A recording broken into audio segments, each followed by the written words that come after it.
Hello friends, welcome back Spain news channel நண்பர்களே. இன்றைக்கி இந்த வீடியோவில் ஒரு முக்கியமான பெண்களுக்கு ஒரு மகிழ்ச்சி தரக்கூடிய செய்தி தாங்க சொல்ல போகிறேன்.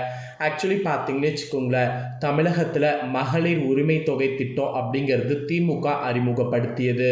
ஸோ திமுக அறிமுகப்படுத்திய இந்த திட்டத்தில் பல பெண்கள் பயனடைஞ்சிருக்கிறாங்க. மாதந்தோறும் 1000 ரூபா அவங்களுடைய அக்கௌண்ட்டுக்கு பணம் ஏற்றப்படும். அந்த பணம் பெரிதும் அவங்களுக்கு உதவியாக இருந்ததாக இப்போ வரைக்கும் சொல்கிறாங்க. அதனால் புதிய தமிழக அரசு இப்போ ஆட்சி அமைத்து நடந்துட்டு இருக்கக்கூடிய சூழ்நிலையில் மேலும் எங்களுக்கு பணம் வரணும் அப்படிங்கிற மாதிரி பெண்கள் கோரிக்கை வைத்திருக்கிறாங்க. அந்த கோரிக்கைக்கு இணங்க 1000 ரூபாய் மே மாதம் கணக்கில் ஏற்றப்பட்டிருக்கு. இந்த ஒரு நிலையில் 2500 ரூபா தருவதாக வாக்கு கொடுத்திருந்தார் தற்போதைய இருக்கக்கூடிய முதலமைச்சர் விஜய் அவர்கள். ஸோ அவர் கொடுத்த வாக்குக்கேற்ப இப்போ அந்த வாக்கு நிறைவேறுமா நிறைவேறாதாங்கிறது தான் பெரிய கேள்வியாக இருக்குது. ஸோ இந்த ஒரு சூழ்நிலையில் புதுசாக கார்டு வாங்கினவங்களும் விண்ணப்பிக்கக்கூடிய ஒரு சூழ்நிலை ஏற்படுமாங்கிற ஒரு டவுட் இருந்தது. அந்த டவுட்டை இப்போ கிளியர் பண்ண விதமாக தமிழக அரசில் ஒரு புதிய அறிவிப்பு வெளியாயிருக்கு. புதிய கார்டு வாங்கினவங்க விண்ணப்பிக்கலாம், என்னைக்கு விண்ணப்பிக்கலாம் அப்படிங்கிறது தான் இப்போ நான் இந்த வீடியோவில் சொல்ல போகிறேன். ஸோ பெண்களுக்கு இது ஒரு ஷாக்கிங் நியூஸாக இருக்கும். கண்டிப்பாக இந்த ஷாக்கிங் நியூஸை தெரிஞ்சுக்குங்க. அதுவும் புதுசாக கார்டு வாங்கியிருந்தீங்கன்னா கண்டிப்பாக விண்ணப்பிக்கக்கூடிய முறையை இந்த வீடியோவில் தெரிஞ்சுக்குங்க. ஸோ விண்ணப்பிக்கக்கூடிய முறையை நீங்கள் தெரிஞ்சுக்கிட்டால் தான் உங்களுக்கு யூஸ்ஃபுல்லாக இருக்கும். எப்படி விண்ணப்பிக்கலாம், என்ன மாதிரி அதுக்கு ஆவணம் தேவைப்படும் அப்படிங்கிறத எல்லாமே இந்த வீடியோவில் உங்களுக்கு சொல்ல போகிறேன். ஸோ தெளிவாக உங்களுக்கான தாள்களை தெரிஞ்சுக்குங்க. ஸோ மகளிர் உரிமை தொகை புதிய விண்ணப்பங்கள் பெறுவது எப்போது அப்படிங்கிறத கிளியராக இப்போ நான் சொல்ல போகிறேன்.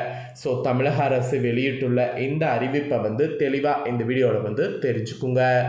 தமிழகத்தில் தற்போதைய அரசியல் மற்றும் பொதுமக்கள் விவாதங்களில் மிக முக்கியமான இடத்தை பிடித்திருக்கக்கூடிய ஒரு பெரிய விவாதமே மகளிர் உரிமை தொகை திட்டங்கிறது தான். தேர்தல் கால வாக்குறுதியான இந்த மாதந்தோறும் வழங்கப்படக்கூடிய உதவித்தொகை 2500 உயர்த்துவது குறித்து சாத்தியக்கூறுகளை புதிய அரசு தற்போது தீவிரமாக ஆராய்ந்து வருவதாக தாள்கள் பரவி இருக்கு.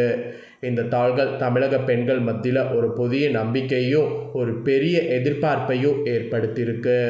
கடந்த ஆட்சி காலத்தில் இத்திட்டத்திற்காக நடத்தப்பட்ட பிரத்யோக முகாம்கள் வழியாக பல லட்சக்கணக்கான பெண்கள் தங்களுடைய விண்ணப்பங்களை சமர்ப்பித்திருந்தனர். எனினும் பல்வேறு காரணங்களால் கணிசமான எண்ணிக்கையிலான பெண்களுடைய மனுக்கள் நிராகரிக்கப்பட்டதாக அப்போது புகார்கள் எழுந்தன. இதனைத் தொடர்ந்து தங்களுக்கு இந்த உதவித்தொகை கிடைக்க வேண்டும் என்று கோரி ஆயிரக்கணக்கான பெண்கள் மேல்முறையீடு செய்திருந்தனர். தேர்தல் நடத்தை விதிகள் மற்றும் ஆட்சி மாற்ற காரணங்களால் இந்த மனுக்கள் மீது எவ்வித நடவடிக்கையும் எடுக்கப்படாமல் நிலுவையில் வைக்கப்பட்டிருந்தனர். தற்போது புதிய அரசு பொறுப்பேற்றதை தொடர்ந்து அந்த நிலுவையில் உள்ள மனுக்கள் மீண்டும் முழுமையாக பரிசீலிக்கப்பட்டு அது தகுந்த ஒரு இதோடு இருந்ததுன்னா அவங்களுக்கு வழங்கப்பட இருப்பதாக தாள்கள் இப்போ பரவிட்டுருக்கு. இந்த மறுசீரமைப்பு நடவடிக்கைகள் தொடர்ச்சியாகவே கடந்த மே 15 மாதாந்திர உரிமை தொகை விநியோகப்பட்ட போது ஒரு முக்கிய மாற்றம் நிகழ்ந்தது. முந்தைய ஆட்சியில் மேல்முறையீடு செய்து தற்போதைய பரிசீலனையின் தகுதியுடையவர்கள் என கண்டறியப்பட்ட புதிய பயணிகளுடைய வங்கி கணக்குகள்லையும் தலா 1000 செலுத்தப்பட்டிருந்தது குறிப்பிடத்தக்கது. அரசு தரப்பில் இருந்து எந்தவிதமான முன்கூட்டிய அதிகாரப்பூர்வ அறிவிப்பும் வராத நிலையில் திடீரென தங்களுடைய கணக்கில் பணவரவு வைக்கப்பட்டதை கண்டு ஆயிரக்கணக்கான பெண்கள் மிகுந்த மகிழ்ச்சியும் நெகிழ்ச்சியும் அடைந்துள்ளனர் என்பது குறிப்பிடப்படுது. தற்போது இத்திட்டத்தை முழுமையான அளவில் மறுசீரமைப்பு செய்வதற்கான தொடக்க பணிகள் மறைவில் விறுவிறுப்பாக நடைபெற்று வருவதாக தாள்கள் கசிந்திருக்கு. அதாவது இந்த திட்டத்தை முழுமையாக அளவில் மறுசீரமைப்பு செய்வதற்கான தொடக்க பணிகள் மறைவில் யாருக்கும் தெரியாமல் விறுவிறுப்பாக நடைபெற்று வருவதாக அரசியலிருந்து இந்த தாள்கள் கசிந்திருக்கு. தற்போதைய நிலவரப்படி தமிழகத்தில் சுமார் 1.3 கோடி பெண்கள் இந்த மாதாந்திர உதவித்தொகையை பெற்று பயனடைந்து வராங்க. இந்த சூழ்நிலையில் தற்போது தொகையை தேர்தல் வாக்குறுதியில் குறிப்பிட்டபடி 2500 உயர்த்தினால் அரசுக்கு ஆண்டுதோறும் கூடுதலாக சுமார் 23,400 கோடிக்கு மேல் நிதி தேவைப்படும் என்று கணக்கிடப்படுது. இந்த பிரம்மாண்ட நிதி சுமையை கையாள்வது எப்படி என்பது குறித்து இப்போ வரைக்கும் அரசு ஆலோசித்து வருவதால் வரவிருக்கக்கூடிய இடைக்கால பட்ஜெட் மற்றும் முழுமையான நிதிநிலை அறிக்கை தாக்கல் செய்யப்பட்ட பிறகு இது குறித்து இறுதி அறிவிப்புகள் வெளியாகும் என தாள்கள் கசிந்திருக்கிறது. இதில் என்ன ஒரு இதுனா, உதவித்தொகை உயர்த்தப்படக்கூடிய பட்சத்தில் உண்மையாக கஷ்டப்படக்கூடிய ஏழை எளிய மக்களுக்கு மட்டுமே அது சென்றடைய வேண்டும் என்பதில் அரசு உறுதியாக உள்ளதாக தாள்கள் கசிந்திருக்கு. இதன் காரணமாக பயணிகளுக்கான தகுதி நிபந்தனைகள் மற்றும் விதிகளில் சில புதிய மாற்றங்களை கொண்டு வர அரசு திட்டமிட்டிருக்கு. குறிப்பாக மத்திய மற்றும் மாநில அரசு ஊழியர்களுடைய குடும்பங்களுக்கு இந்த திட்டம் பொருந்தாது என்ற விதி தொடரக்கூடிய அதே வேளையில் வறுமை கோட்டுக்கு கீழ் வாழக்கூடிய ஏழை குடும்பங்களுக்கும் விளிம்பு நிலை நடுத்தர குடும்ப பெண்களுக்கு மட்டுமே இதில் முழுமையான முன்னுரிமை வழங்கப்படும் என்று மேலும் தாள்கள் கூறப்படுது. அதே போல தற்போதுள்ள விதிகளில் மாற்றங்கள் செய்யப்பட்டு இதற்கான புதிய அரசாணை முறைப்படி வெளியிட்ட பிறகு விடுபட்ட தகுதியான பெண்களிடமிருந்து புதிய விண்ணப்பங்கள் வரவேற்கப்படும் என எதிர்பார்க்கப்படுது.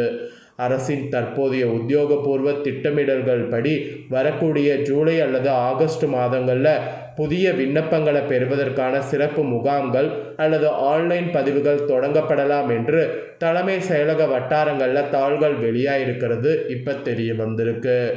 அதே போல் மகளிருக்கான மாதாந்திர உதவித்தொகை 2500 உயர்த்துவது என்பது வெறும் வாக்குறுதியாக மட்டுமல்ல, அதை சாத்தியமாக்குவதற்கான பொருளாதார வழிகளை புதிய அரசு ஆராய்ந்து வருவதாகவும் தாள்கள் வெளியாயிருக்கு.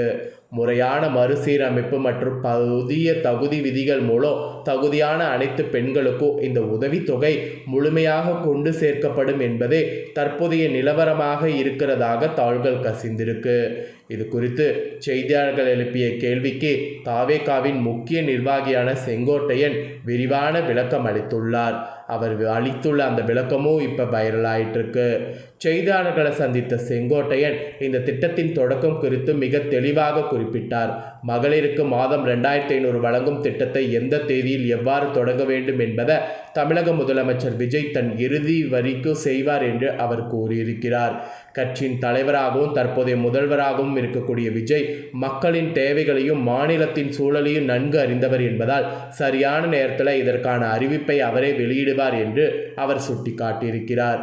அவர் கூறிய இந்த தாள்களும் சமூக வலைத்தளங்களில் ட்ரெண்டிங்காக பரவிட்டுருக்கு. ஸோ 2500க்கான புதிய விண்ணப்பம் கூடிய விரைவில் வரும் அப்படிங்கிற எதிர்பார்ப்பு எல்லாருக்குமே இருக்கிறதுனால கண்டிப்பாக அது கூடிய விரைவில் வருங்கிறது இவர் சொன்ன பதில் மூலிமா தெரிய வந்திருக்கு. ஸோ இதை பற்றிய கருத்து என்ன அப்படிங்கிறத கமெண்ட் பண்ணுங்கள்.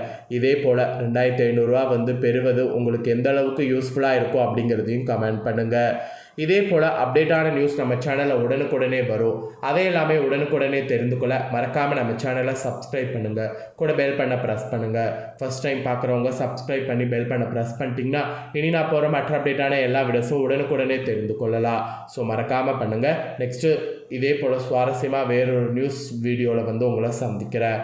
நன்றி, வணக்கம்.